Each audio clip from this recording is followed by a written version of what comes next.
कप्तान आ रहा है। कप्तान जैसे ही बाहर आएगा, कप्तान इलेक्शन लड़ेगा और कप्तान मियां वाले के हल्के से इलेक्शन लड़ेगा। नून लीग भाग गई है, भाग गई है, भाग गई है और तहरीक इंसाफ की तैयारी, हुकूमत बनाने की तैयारी मुकम्मल। धमाका खेज खबरें हैं। इन खबरों के बाद आप समझ जाएंगे कि पाकिस्तान की सियासत किस तरफ जा रही है। आप समझ जाएंगे कि पाकिस्तान की सियासत में क्या हो रहा है।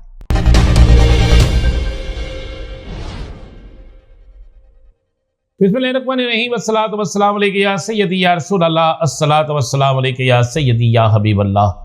तमाम सुनने वालों को अस्सलाम वालेकुम। मैं हूं राना अज़ीम और आप देख रहे हैं राना अज़ीम ऑफिशियल यूट्यूब चैनल और फेसबुक पेज। याद करें, मैंने कहा था 24 घंटों में बड़ा सियासी धमाका होने जा रहा है और बड़ा सियासी धमाका हो गया।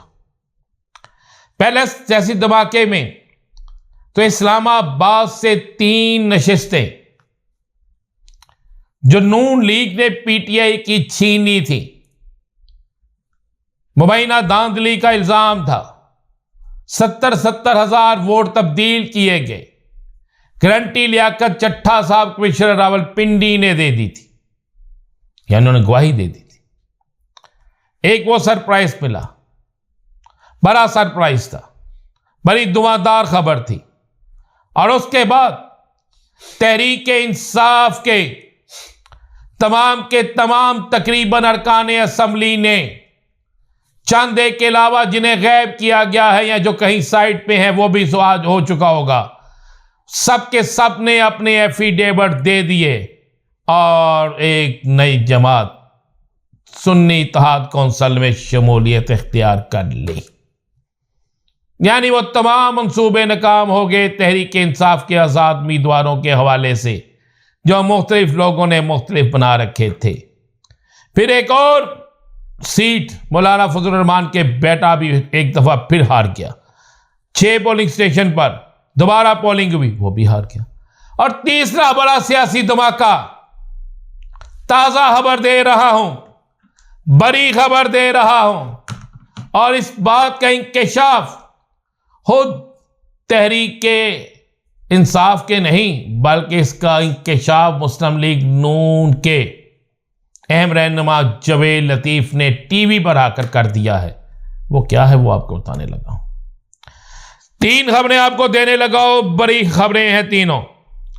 नंबर 1 तो ज़हन में रख ले, कप्तान आ रहा है। कप्तान जैसे ही बाहर आएगा, कप्तान इलेक्शन लड़ेगा और कप्तान मियां वाले के हल्के से इलेक्शन लड़ेगा। मियां वाले का जो हल्का कप्तान के लिए खाली किया जाना है उस पर तमाम चीजें फाइनल हो चुकी हैं।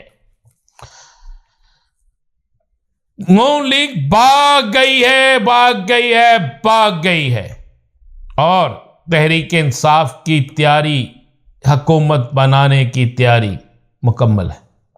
3 बड़ी खबरें हैं ये धमाका खेज खबरें हैं। इन खबरों के बाद आप समझ जाएंगे कि पाकिस्तान की सियासत किस तरफ जा रही है। आप समझ जाएंगे कि पाकिस्तान की सियासत में क्या हो रहा है। पहली खबर आपको दे दूं कि कप्तान ने इलेक्शन लड़ने के हवाले से हदायत जारी कर दी हैं। कप्तान बहुत जल्द जेल से बाहर आ रहा है। कप्तान की सजाएं खत्म हो रही है, कप्तान की नहली खत्म हो रही है और कप्तान कौमी असम्बली के अंदर, पार्लियामेंट के अंदर अपना बेहतरीन किरदार अदा करने के लिए तैयार है। और कप्तान इस मुल्क को बहुत से मसाइल से निजात दिलाएगा, मुल्क की मौशियत के लिए बेहतरीन काम करेगा। बड़ी खबर यह है। और कप्तान मियां वाली से इलेक्शन लड़ेगा। लाहौर से कप्तान को कहा गया है, सीट खाली है, 2 सीटें लाहौर से कप्तान के लिए कहा गया। मियां अजहर साहब भी कहते हैं मैं सीट देने के लिए तैयार हूं। लतीफ खोसा साहब ने कहा सीट देने के लिए तैयार हूं। असद कैसर साहब ने कहा सीट देने के लिए तैयार हूं। अली अमीन गंडापुर ने कहा कौमी असम्बली की सीट देने के लिए तैयार हूं।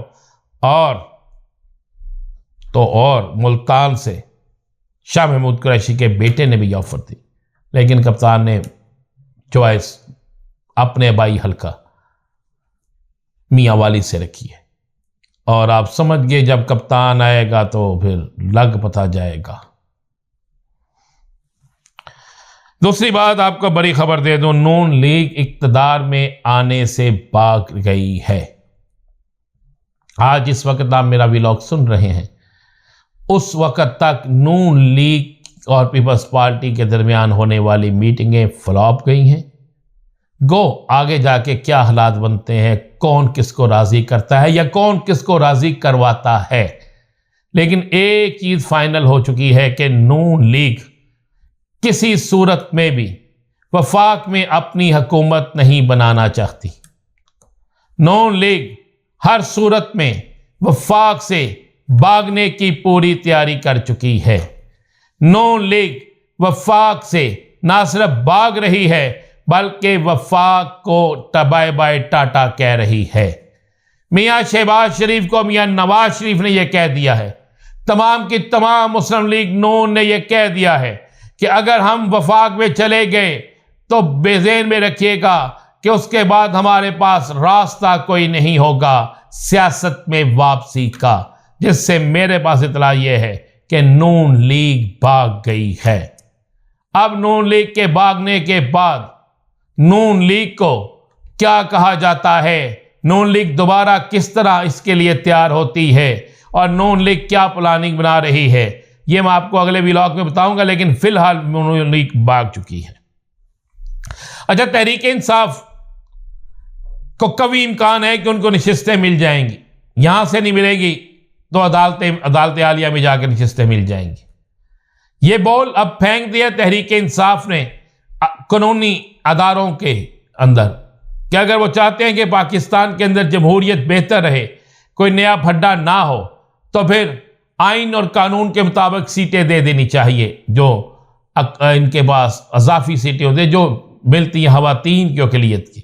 और अगर ये नहीं देते तो फिर उसके लिए अदालतों के रास्ते खुले हैं और फिर असम्बली एक ऐसी असम्बली होगी कि जिसके अंदर फिर शायद मुआशियत के लिए कम और दूसरी बातें ज़्यादा हो सके।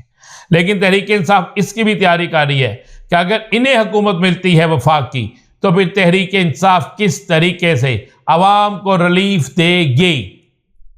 ऐसा तहरीक इंसाफ खेल खेलेगी, ऐसा तहरीक इंसाफ प्लान देगी कि महंगाई भी नहीं होगी और अवाम को बड़ा रिलीफ भी मिलेगा। ये बड़ी अहम तरीन चीजें थी। अब मैं आपको दिखाता हूं कि एक साबिक एमएनए इलेक्शन हार गए, उनके खिलाफ एक रपट दर्ज हो चुकी है थाने में। रपट की कॉपी आप मेरे बैग पे देख रहे हैं। फिर वही एमएनए एसएचओ और डीएसपी को बिठाकर अपनी अदालत लगा रहे हैं। मैं ये इसलिए दिखा रहा हूं कि आज वजीर आज़म पाकिस्तान ने यानी एक दिन पहले कहा, हम सरकारी अफराद को किसी सूरत किसी के जरिए प्रेशराइज नहीं होने देंगे। तो जनाब, ये एक तस्वीर है, ये एक रपट है और ये उसके बाद एक वीडियो है। कत्ल हो जाए लोग और पुलिस हो जाए, असी की करिए, असी इस वास्ते लोगों को वोट लें। दसो किन्ने दिन मैनू डाकू फड़ के देंगे।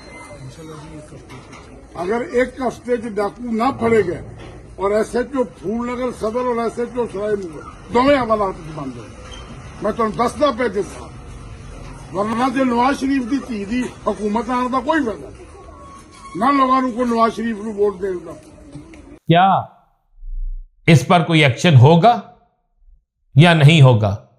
अगर नहीं होगा तो फिर कानून किसके लिए, और अगर होगा तो फिर सलूट है। इजाजत दीजिए, अल्लाह हाफिज।